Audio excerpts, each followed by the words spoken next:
وہ آنکھیں بند کیے دنیا و مافیا سے بے خبر صرف اپنی ذات میں مگن گا رہی تھی۔ مصطفیٰ اس کے عقب میں آ کر دونوں بازو سینے پر باندھے کھڑا ہو گیا تھا۔ پھر خیالوں میں تیرے قرب کی خوشبو جاگی، پھر برسنے لگی آنکھیں میری بادل کی طرح، رات پھیلی ہے تیرے سرمئی آنچل کی طرح۔ مصطفیٰ کو حیرت ہوئی کہ یہ لڑکی اس قدر اچھی آواز اور ذوق کی مالک ہے۔ گاڑی میں اس نے اس کا بڑا مختلف روپ دیکھا تھا، مگر اس وقت تو وہ کسی اور ہی روپ میں نظر آ رہی تھی۔ بے وفاؤں سے وفا کرتے گزری ہے حیات، میں برستا رہا ویرانوں میں بادل کی طرح، رات پھیلی ہے تیرے سرمئی آنچل کی طرح۔ آخر میں اس کی آواز بالکل مدھم ہوتے تھم گئی تھی، فضا میں آخری مصرعے کی بازگشت ٹھہر گئی تھی۔ زبردست، بہت اچھے، مصطفیٰ نے بے اختیار سراہا تھا، وہ جو کتنے عرصے بعد حویلی آ کر بے تاب سی ہو گئی تھی۔ ایک دم اپنے عقب سے آتی آواز سن کر گھبرا کر اٹھی تھی۔ آپ؟ اسے ایک دم شرمندگی نے آ گھیرا، نہ جانے یہ کہاں سے نکل آیا، وہ کون سی بڑی گلوکارہ تھی، نہ جانے کیا سوچتا ہوگا۔ بہت اچھی آواز ہے تمہاری، وہ جو ہمیشہ اسے ایک ڈھکے چھپے روپ میں دکھائی دی تھی، اس وقت اس کے گلے میں دوپٹہ تھا، بالوں کا آبشار گھٹنوں سے نیچے تک جا رہا تھا۔ مصطفیٰ کو آج تک اندازہ نہ ہو سکا تھا کہ اس لڑکی کے بال اس قدر لمبے، گھنے اور پیارے ہیں۔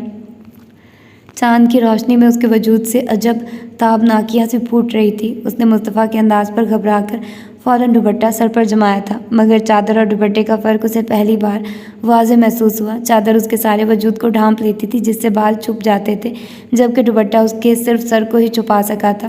اسے جی بھر کر کوفت ہوئی کہ کیوں بال کھول کر وہ ادھر آ نکلی تھی، کم از کم ہیئر بینڈ ہی ڈال لیتی۔ ادھر اکیلی کیوں بیٹھی ہوئی ہو؟ اس نے اس کے پاؤں کو دیکھا جو وہ قریب پڑی سینڈل میں چھپا رہی تھی۔ یوں ہی ادھر آ نکلی تو ادھر بیٹھ گئی۔ مصطفیٰ اس سے کچھ فاصلے پر فوارے کی دیوار پر ہی بیٹھ گیا تھا۔ تم تو خیر ادھر ہی پلی بڑی ہو، مگر میں ادھر آ کر بہت بور ہو رہا ہوں، بہت کم آنا جانا رہا ہے، اس لیے شاید بوریت کا احساس ہو رہا ہے۔ وہ پزل سی اسی طرح کھڑی رہی، اس کے ساتھ گفتگو کا بہت کم اتفاق رہا تھا۔ آج بھی گاڑی میں جب تک آنٹی لیٹی تھی باتیں ہوئی تھی، اس کے بعد تو ایک دو جملوں کے علاوہ کوئی بات نہ ہوئی تھی، اور اب وہ انگلیاں چٹکھاتی اس طرح کھڑی تھی کہ جیسے ابھی بھاگ جائے گی۔ مصطفیٰ نے نوٹ کیا تو اس کے ہونٹوں پر بے اختیار مسکراہٹ بکھرتی چلی گئی۔ وہ شاید اس کی تنہائی میں مخل ہوا تھا۔ اس نے اندازہ لگایا۔ بیٹھو، اس نے کہا تو وہ جھجکتے ہوئے قدرے فاصلے پر دیوار پر ٹک گئی۔ فوارہ بند تھا۔ مصطفیٰ نے اس کے ٹھہرے پانی میں ہاتھ ڈالا تو سرد پانی نے ایک عجیب سا احساس بخشا، ٹھنڈک امیز تنہائی لیے، بڑا دل فریب سا احساس۔ امی، بابا اور آنٹی ہال ہی میں ہیں؟ ایک بے نام سی خاموشی سے گھبرا کر اس نے پوچھا تو مصطفیٰ نے سر ہلایا۔ ادھر ہی ہیں۔ وہیں گھریلو ٹپیکل خاندانی باتیں۔ عادلہ بھابھی کا قصہ بابا صاحب کو سنایا جا رہا تھا۔ عادلہ کے ذکر پر اس کے چہرے پر تفکرات کے سائے گہرے ہوئے۔ کیا واقعی انکل عادلہ بھابھی کی خواہش پر انہیں علیحدہ کر دیں گے؟ حرج تو کوئی نہیں، گھریلو سکون اور امن کے لیے یہ اقدام برا نہیں، مگر عادلہ بھابھی کا رویہ تو غلط ہے نا۔ وہ ایک دکھ سے گویا تھی۔ مصطفیٰ نے بغور اسے دیکھا۔ ہیرے کی لونگ کی چمک نمایاں تھی۔ اس سے پہلے اسے اس لڑکی کو بغور دیکھنے، بات کرنے کا موقع نہیں ملا تھا۔ آج کا سارا وقت جو اس کے ہمراہ گزرا تھا، اس سارے وقت میں شہوار کی ذات کی بہت سی خوبصورتیاں اس پر آشکار ہو رہی تھی۔ اسے محسوس ہو رہا تھا کہ وہ عادلہ بھابھی کی وجہ سے پریشان ہے، مگر میں نہیں چاہتی کہ وہ علیحدہ ہوں۔ عباس بھائی انہیں اتنی محبت و خواہش سے بیاہ کر لائے تھے، اب ان کا رویہ مجھے سمجھ نہیں آ رہی کہ میں کس طرح ان کی غلط فہمیاں دور کروں۔ وہ خود سے الجھ جھلج کر تھک چکی تھی۔ وہ کسی سے بھی دل کی بات نہیں کہہ سکتی تھی۔ نہ جانے کیسے مصطفیٰ کے سامنے اس کے ہونٹوں سے یہ الفاظ نکلے تھے۔ مصطفیٰ اس کے انداز پر بری طرح چونکا تھا۔ کیسی غلط فہمیاں؟ اس نے گھریلو امور میں کبھی دلچسپی نہیں لی تھی، مگر عادلہ والا واقعہ اس کے سامنے ہوا تھا تو اس کا متجسس ہونا لازمی تھا۔ شہوار شش و پنج میں پڑ گئی کہ وہ اس سے کچھ کہے یا نہیں۔ اس کے دل پر اس قدر بوجھ بڑھ چکا تھا کہ دل چاہتا تھا کہ کہیں بیٹھ کر کسی کے سامنے دل کھول کر اپنا غبار نکالے۔ تبھی نبی کو وہ پریشان ہی کرنا چاہتی تھی، اور کسی اور سے کہتی بھی تو کیا اور کیسے؟ کوئی سیریس بات ہے شہوار؟ اس کے لبوں سے اپنا نام سن کر وہ چونکی۔ میرا خیال ہے کہ تم عادلہ بھابھی والے واقعے کو لے کر خاصی پریشان ہو۔ کیا بات ہے؟ اگر بتانا پسند کرو تو بتا سکتی ہو۔ اس کے اس انداز پر مصطفیٰ کو لگ رہا تھا کہ بات کچھ ضرور ہے اور سیریس تھی، ورنہ وہ اتنی پریشان یا فکر مند دکھائی نہ دیتی۔ آپ سے کسی سے ذکر تو نہیں کریں گے؟